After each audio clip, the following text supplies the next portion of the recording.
எல்லாமே இருக்கு, நல்லாவே இருக்கு. ஜெயச்சந்திரன் டெக்ஸ்டைல்ஸ் இப்பொழுது தாம்பரத்திலும். ஒவ்வொரு பர்ச்சேஸ்க்கும் ஒரு பரிசு நிச்சயம். சினிமாவுடன் நியூஸ்க்கு வணக்கம். இந்த வீடியோல நாம பார்க்க போற திரைப்படம் ஃபர்ஹானா.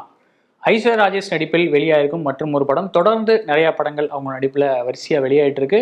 அதோட விமர்சனங்கள் எல்லாமே நம்ம இந்த சேனலில் பார்த்துக்கிட்டு இருக்கோம். அந்த வரிசையில் ஃபர்ஹானா படம் எப்படி இருந்துச்சு, அந்த பெயர், அந்த மாதிரியான ட்ரெய்லர், இந்த மாதிரியான விஷயங்கள்லேயே ஒரு சர்ச்சை வந்து உருவாச்சு. அது தொடர்பாக படக்குழுவுமே ஒரு அறிக்கையை விட்டுருந்தாங்க. ஸோ ஒரு படமாக இது எப்படி இருக்குது அப்படிங்கிறத இந்த ரிவ்யூவில் பார்க்கலாம். வாங்க ரிவ்யூக்குள்ளே போகலாம். ஃபர்ஹானா படத்தில் யாரெல்லாம் நடிச்சிருக்காங்க அப்படின்னு பார்த்தா ஐஸ்வர்யா ராஜேஷ், ஐஸ்வர்யா தத்தா, அனுமோல், ஜித்தன் ரமேஷ், சக்தி, அப்புறம் சர்ப்ரைசிங்காக செல்வராகவன் ஒரு ரோல் பண்ணியிருக்காரு. அண்ட் கிட்டு என்கிற கிருஷ்ணமூர்த்தி அவருமே ஒரு சாலிட் ரோல் பண்ணியிருக்காரு. இவங்களாம் தான் படத்தில் முக்கியமான கதாபாத்திரங்கள். ஃபர்ஹானா படத்தோட ஒன்லைன் என்ன அப்படின்னு பார்த்தா, ஐசோஸ் கிட்ட தன்னோட ஃபேமிலியோட வாழ்ந்துட்டு இருக்காங்க ஐஸ்வர்யா ராஜேஷ். ஃபர்ஹானா அப்படிங்கிற அந்த கேரக்டரில் அப்பாவா கிருஷ்ணமூர்த்தி இருக்காரு. அவங்களுக்கு வந்து ஒரு செப்பல் கடை வச்சு வியாபாரம் பார்த்துட்டு இருக்காங்க. அண்டு ஜித்தன் ரமேஷ் ஐஸ்வர்யாவோட கணவராக வராரு. அவருமே அந்த கடையை பார்த்துக்கிறாரு அப்படிங்கிற மாதிரி இருக்கு. உறவினர்களோட வாழ்ந்துட்டு இருக்காங்க. பட் குடும்பத்தில் கஷ்டம் அப்படிங்கிறதுனால முதன்முறையாக அவங்க குடும்பத்தில் இருந்து ஒரு பெண் வேலைக்கு போகிறாங்க. ஐஸ்வர்யா ராஜேஷ் ஒரு கால் சென்டரில் வேலைக்கு ஜாயின் பண்ணுறாங்க. குடும்ப கஷ்டம், குடும்பத்தை பார்த்துக்கணும் அப்படிங்கிற ஒரு சுச்சுவேஷனில் எல்லாருமே அதுக்கு வந்து ஒத்துக்கிறாங்க அப்படிங்கிற மாதிரி காட்டப்படுது. அந்த வேலையில் ஐஸ்வர்யா ராஜேஷ்க்கு ஒரு சிக்கல் வருது. என்னன்னா, அது ஒரு கால் சென்டர் ஒர்க் அப்படிங்கும்போது அதை தாண்டி கால் சென்டர் அப்படிங்கிற பேரில் அங்கே சில விஷயங்களும் நடக்குது. அதில் ஐஸ்வர்யா ராஜேஷ் பாதிக்கப்படுறாங்க. அவங்க எடுக்கிற சில முடிவுகள் அவங்களுக்கே ஆபத்தாக வந்து முடிஞ்சிருது. அவங்களோட பாதுகாப்பு அண்ட் குடும்பத்தோட சிக்கல்கள் அதெல்லாம் வந்து தடுத்து அவங்க வந்து அந்த பிரச்சனையிலேருந்து வெளியே வந்தாங்களா இல்லையா அப்படிங்கிறதா இந்த ஃபர்ஹானா படத்தோட கதை. படம் வந்து ஒரு மாதிரி கிரைம் த்ரில்லர் ஜானரில் தான் எடுக்கப்பட்டிருக்கு. ஸோ அந்த ஜானருக்கான ஜஸ்டிஃபிகேஷனை படம் கொடுத்துருக்கு. அதுக்கான ஸ்டோரி லைன் இருக்குது அப்படிங்கிறது ஒரு ஆறுதலான விஷயம். படத்தில் யாரோட பெர்ஃபார்மன்ஸ்லாம் சிறப்பாக இருந்துச்சு அப்படின்னா, ஐஸ்வர்யா ராஜேஷ் அந்த ஃபர்ஹானா அப்படிங்கிற அந்த ரோலுக்கு நல்லாவே ஜஸ்டிஃபை பண்ணியிருக்காங்க. அவங்களோட ஒரு நாள் வாழ்க்கை எப்படி இருக்குது அப்படின்னு காட்டுற அந்த காட்சிகள் சிறப்பாகவே எடுக்கப்பட்டிருக்கு. அதுக்கு அவங்களுமே சிறப்பான பங்களிப்பை கொடுத்துருக்காங்க. என்னென்னா, அவங்களோட அந்த சட்டிலான ஒரு கேரக்டர், அதிகமாக டயலாக் கத்தி கூட பேசாத ஒரு கேரக்டர். இன்ஃபேக்ட் நிறைய இடத்துல ஹஸ்கி டோனில் தான் அவங்க வந்து பேசியிருக்காங்க. அந்த மாதிரியான ஒரு கேரக்டர் வந்து ஒரு பெரிய பிரச்சனையில் மாட்டுறாங்க அப்படிங்கும்போது ஒரு அதை வந்து போல்டாக அவங்க எப்படி ஹேண்டில் பண்ணுறாங்க, அவங்களோட டிரான்ஸ்ஃபர்மேஷன் எப்படி இருந்துச்சு அப்படிங்கிற அந்த டெபிட் பண்ணுற ஆக்டிங்கை சிறப்பாகவே கொடுத்துருக்காங்க.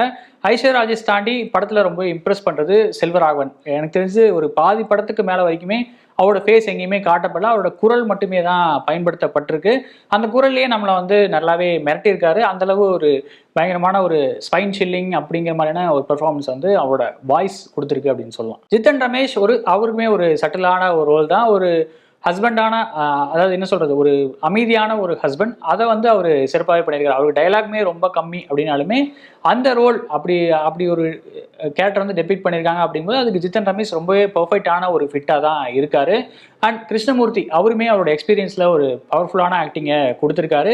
கொஞ்சம் பிற்போக்குத்தனம் நிறைந்த ஒரு பழமைவாதி கேரக்டரில் அவர் வந்து நடிச்சிருக்காரு. அந்த கேரக்டருக்கான ஜஸ்டிஃபிகேஷனை அவருமே பண்ணியிருக்காரு அப்படின்னு சொல்லலாம். நிறைய காட்சிகள், அதாவது ஒரு ஹை மொமெண்ட் எடுக்கிற காட்சிகளில் அவரோட நடிப்பு இந்த படத்துக்கு நல்லாவே ஹெல்ப் பண்ணியிருக்கு அப்படின்னு சொல்லலாம். இவங்க தவிர சப்போர்ட்டிங் ரோலில் ஐஸ்வர்யா தத்தா, அப்புறம் வந்து அனுமோல், சக்தி உள்ளிட்டவங்களும் அவங்களோட ரோலை சிறப்பாகவே பண்ணியிருக்காங்க. ஒரு கால் சென்டர் கலாச்சாரம் அந்த இதில் எப்படி இருக்கும், அங்கே இருக்கிற மனிதர்கள்லாம் எப்படி இருப்பாங்க அப்படிங்கிற அந்த ஒர்க்குமே நல்லா டீட்டெயிலிங்காகவே இருந்துச்சு.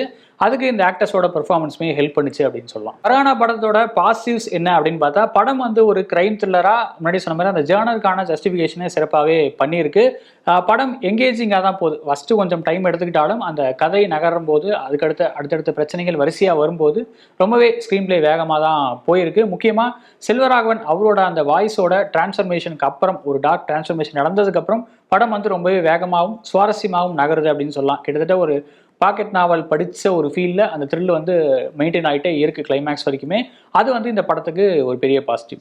படத்தில் அங்கங்கே சட்டிலாக வந்த சில மெசேஜஸ் ரொம்பவே பியூட்டிஃபுல்லாக தான் இருந்துச்சு. அதாவது கிருஷ்ணமூர்த்தி அவரோட கேரக்டர் ஒரு பழமைவாதி அப்படின்னு காட்டப்படும் போது, பெண்கள்லாம் வந்து வீட்டில் தான் இருக்கணும், ஃபேமிலியை பார்த்துக்கணும், அவங்க வெளியே வந்துட்டா யார் வந்து ஃபேமிலியை பார்த்துக்குவா அப்படிங்கிற மாதிரி ஒரு வசனம் வைக்கப்படுது.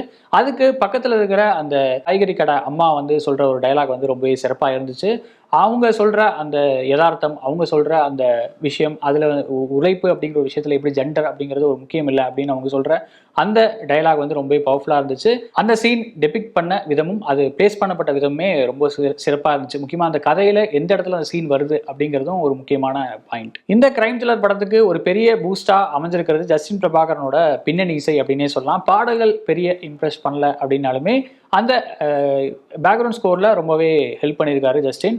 முக்கியமாக அந்த இன்ட்ரோல் பிளாக்ல வர அந்த பேக்ரவுண்ட் மியூசிக்காக இருக்கட்டும், அந்த மாதிரியான த்ரில்லர் சீன்ஸ், அடுத்து என்ன நடக்க போகுது அப்படிங்கிற அந்த கெஸ் பண்ண வைக்கிற அந்த சீன்ஸ், அந்த மாதிரியான காட்சிகளில் இந்த இசை வந்து ரொம்ப ஒர்க் அவுட் ஆயிருக்கு. அண்ட் அந்த அட்மாஸ்பியர், அந்த ஆம்பியன்ஸ், நமக்கு இருக்கிற அந்த த்ரில் ஃபேக்டர், அது எல்லாத்தையுமே ரொம்பவே எலிவேட் பண்ணி கொடுத்துருக்கிறது இந்த மியூசிக் தான் அப்படின்னு சொல்லலாம். கோகுல் பினாயோட கேமராவாக இருக்கட்டும், விஜே சாபு ஜோசஃபோட எடிட்டிங்காக இருக்கட்டும், ரெண்டுமே பவர்ஃபுல்லான ஒரு காம்போவை தான் இருந்திருக்கு இந்த படத்துக்கு. ஐஸ் ஹவுஸ் ஏரியாவாக இருக்கட்டும், அந்த ஹவுசிங் போர்டு அதுவாக இருக்கட்டும், இல்லை இந்த கால் சென்டராக இருக்கட்டும், நிறைய இடங்கள்ல கேமரா வந்து எக்ஸ்ட்ராடினரியாக ஒர்க் பண்ணியிருக்கு. முக்கியமாக மெட்ரோ காட்சிகளில் அந்த ட்ரெயின் ட்ராக் மாறுறது, அப்புறம் வந்து நைட்டில் வந்து இந்த ட்ரெயின் ட்ராவல் எப்படி இருக்குது அப்படிங்கிறத ஃப்ரண்ட் வியூவில் காட்டுறது, அந்த ஷார்ட்ஸை ஒரு மெட்டஃபராக கதைக்கு யூஸ் பண்ணுது, அந்த மாதிரியான விஷயங்கள் ரொம்பவே இம்ப்ரெஸ் பண்ணுது. அதுக்கு உழைச்ச டெக்னிக்கல் டீமுக்குமே ஒரு பெரிய பாராட்டுக்கள். ஃபர்ஹானா படத்தில் இதெல்லாம் பெட்டரா இருந்திருக்கலாம் அப்படின்னு பார்த்தா எனக்கு முதல்ல தோண ஒரு விஷயம் என்னன்னா, நெல்சன் வெங்கடேஷன், சங்கர் தாஸ் அண்ட் ரஞ்சித் ரவீந்திரனோட ஸ்க்ரீன் பிளே ஒர்க் ஆன அளவுக்கு டயலாக் டீமில் ஒர்க் பண்ணவங்களோட எஃபோர்ட் இனிமேல் இருந்திருக்கலாம் அப்படிங்கிற ஒரு ஃபீல் ஆச்சு. என்னன்னா மனுஷபுத்திரன், நெல்சன் வெங்கடேஷன், சங்கர் தாஸ் டயலாக்ஸில் ஒர்க் பண்ணியிருக்காங்க. பட் செல்வராகவன் அண்ட் ஐஸ்வர்யா ராஜேஷுக்கு நடக்கிற அந்த முதல் ஹாஃபில் வர அந்த கான்வர்சேஷன்ஸ் இன்னுமே கொஞ்சம் பெட்டராக எழுதப்பட்டிருக்கலாம் அப்படிங்கிற ஒரு ஃபீல் இருந்துச்சு. அந்த இடத்துல ரொம்பவே வசனங்கள் ஓல்ட் ஸ்கூலாகவும், கொஞ்சம் கவிதை அதிகமாக இருந்தால் பெண்கள் இம்ப்ரெஸ் ஆயிடுவாங்க அப்படிங்கிற அந்த ஸ்டீரியோ டைப்பும் கலந்து இருந்த மாதிரி இருந்துச்சு. அந்த இடத்துல இன்னுமே கொஞ்சம் விட்டி கான்வர்சேஷன்ஸாக ஒரு இந்த ஜென்ரேஷனுக்கு ஏற்ற மாதிரியான ஒரு வசனங்கள் இருந்திருக்கலாம் அப்படின்னு ஃபீல் ஆச்சு. ஏன்னா தியேட்டர்லையுமே அந்த காட்சிகளுக்கு தேவையான எமோஷன்ஸை கொடுக்காம வேற மாதிரியான ஒரு ரெஸ்பான்ஸ் தியேட்டரில் இருந்துச்சு. ஸோ அந்த இடத்துல அந்த வசனங்கள் ஒரு டிராபேக்காக இருந்த ஒரு ஃபீல் இருந்துச்சு. அடுத்து படத்தில் இருக்கிற இன்னொரு பெரிய பிரச்சனையாக எனக்கு தோணுன ஒரு விஷயம் என்னன்னா, ஏன் இந்த படத்தில் ஒரு முஸ்லீம் ஃபேமிலி அப்படிங்கிற ஒரு ரிலீஜியஸ் ஐடென்டிட்டி கொண்டு வந்தாங்க அப்படிங்கிறது தெரியல. ஏன்னா இந்த மாதிரியான ஒரு கதை ஒரு ஆர்த்தடாக்ஸான ஒரு ஃபேமிலி இருக்காங்க, அவங்களுக்கு வந்து ரிலீஜியஸ் ஐடென்டிட்டியை ரிவீல் பண்ணாமல் ஒரு ஃபேமிலி கூட காமிச்சு, அவங்க வீட்டில் யாருமே வேலைக்கு போனதில்லை, அவங்க வீட்டிலேருந்து ஒரு பெண் வந்து வேலைக்கு போகிறாங்க, அவங்க சந்திக்கிற பிரச்சனைகள் அப்படின்னு காட்டியிருந்தா கூட இந்த படத்தில் பெருசாக இந்த கதைக்கு எந்த பாதிப்பும் ஏற்பட்டிருக்காது அப்படின்னு நான் நினைக்கிறேன். ஏன் அப்படின்னா அவங்களுக்கு ஒரு பிரச்சனை வந்தால் அவங்களுமே இதே மாதிரி தான் ரியாக்ட் பண்ணியிருப்பாங்க அப்படிங்கிறதும் ஒரு ஹைலைட்டான விஷயம்.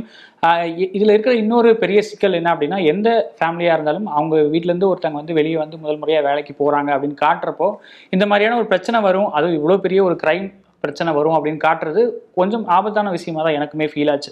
ஏன்னா அது வந்து அவங்க வந்து ஒரு டிமோட்டிவேட் பண்ணுற ஒரு விஷயமா தான் இருக்கும். இந்த மாதிரி வேலைக்கு போனாலே இந்த மாதிரி ஏதாவது பிரச்சனை வரும், அதனால் நம்ம கொஞ்சம் ஜாக்கிரதையாக இருக்கணும், இந்த மாதிரி அனுப்பாமல் இருக்கிறது நல்லது அப்படிங்கிற மாதிரியான ஒரு ராங்கான மெசேஜ் அவங்களுக்கு கன்வே ஆகிறதுக்குமான வாய்ப்பு இருக்குது. என்னதான் இந்த படத்தில் கொஞ்சம் கிளைமேக்ஸில் ஜஸ்டிஃபை பண்ணி தொடர்ந்து அவங்க வேலைக்கு போகிற மாதிரி காட்டியிருந்தாலுமே அந்த எஃபெக்ட் அப்படிங்கிறது ஒரு கிரைம் த்ரில்லர் அப்படிங்கிறத ஒதுக்கி வச்சுட்டு பார்க்கும்போது கொஞ்சம் ஒரு சிக்கலான விஷயமா தான் எனக்கு தோணுச்சு. மொத்தத்தில் ஃபர்ஹானா படம் எப்படி இருந்துச்சு அப்படின்னா, அந்த ஜானருக்கான ஜஸ்டிஃபிகேஷனை பண்ணியிருக்கு அப்படிங்கிறதுல டவுட் இல்லை.